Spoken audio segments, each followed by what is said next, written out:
Today we want to talk about communications and why communications is important. And as we talk about that, I want us to have in mind both verbal communication, non-verbal communication. Body language is normally part of communication. So we are thinking about communications very broadly. The reason why we want to talk about communications and specifically brand communications is because the way your brand communicates impacts people in a lot of ways. Let me give an example with non-verbal communication. Let's say your shop, the ambience of your shop, the design of your shop, the colors that you have used, the outlay of the shelves or whatever they will find there, even the way your product looks, the shape of that bottle or that container that has your product, all of those things, there's a way that they will make someone feel. And let's take an example of the person working at the shop, the attendant. How they're going to welcome the client. Are they going to promote conversation or not? Are they going to seem interested or not? They're just busy and on the phone and not interested. That is going to communicate something to the client. So those are non-verbal. So how these non-verbal elements or aspects will interact with the client makes the client have certain perceptions. They learn something about the brand from those experiences. Even just observing things, they have a certain experience with your brand that will make them make conclusions about who your brand is, how your brand treats people. Are you really keen and interested with my needs? Do you care for me or not? So they take away all these things from something that might not have seemed that important. That's non-verbal communication. So let's talk about verbal communication. Those are words which could be written or which someone could be saying. And it's important. Those are important because there's a certain way that words make you feel. Let me give an example with someone saying something to you that reminds them of a loving aunt or uncle or their grandparent and just how much they wanted to just share love with them. That's in the positive. Or it could remind them of a close friend, their mom, their sibling, a family member, relative, all those people.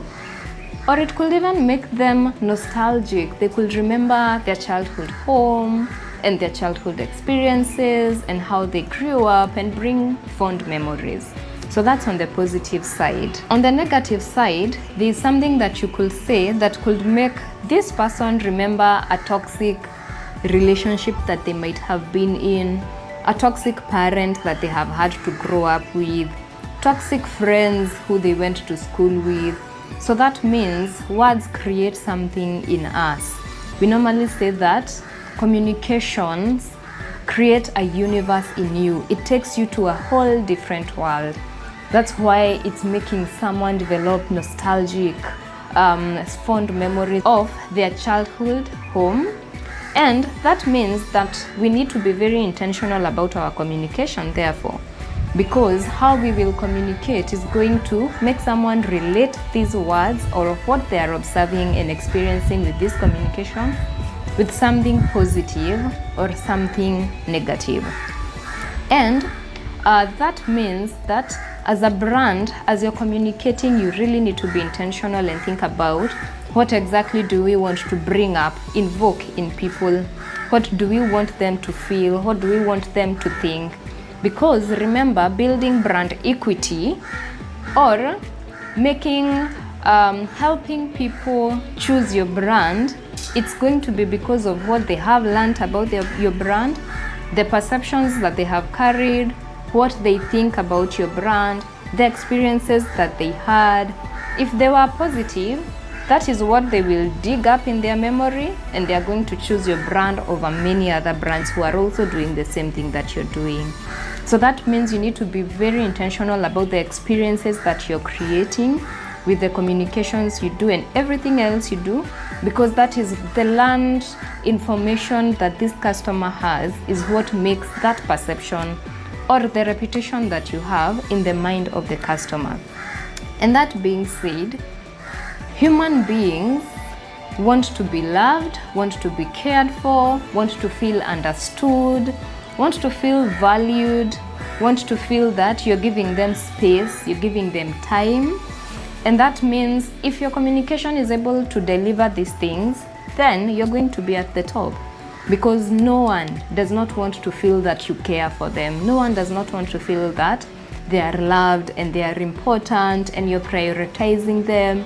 You're thinking about them even as you're coming up with your products, even as you're setting up your shop, even as you're bringing the person who will be attending to them. So at the core, that is what our communications need to be doing, making people feel valued, important, cared for, understood. And that is why the perspective of sharing your cause. Why are you passionate about this thing that you do? What are the worldviews and opinions that you believe in? What are your belief systems? All those are what reveal, do you really care about people? Do you really care about this product that you're bringing to people? Why you do what you do? Because that is where they're going to feel loved and cared for and understood. And they're going to see it in the passion, in the drive, in how much you stand for this cause. So communication is very important and it tells a lot. And the last thing is that everything communicates. Everything is communicating. You cannot fake it. Everything is communicating. Your values are going to come out very clearly. And it's also going to tell if you are authentic to these values that you say that you stand for, but you do the total opposite thing. So it's going to be very clear. Yes.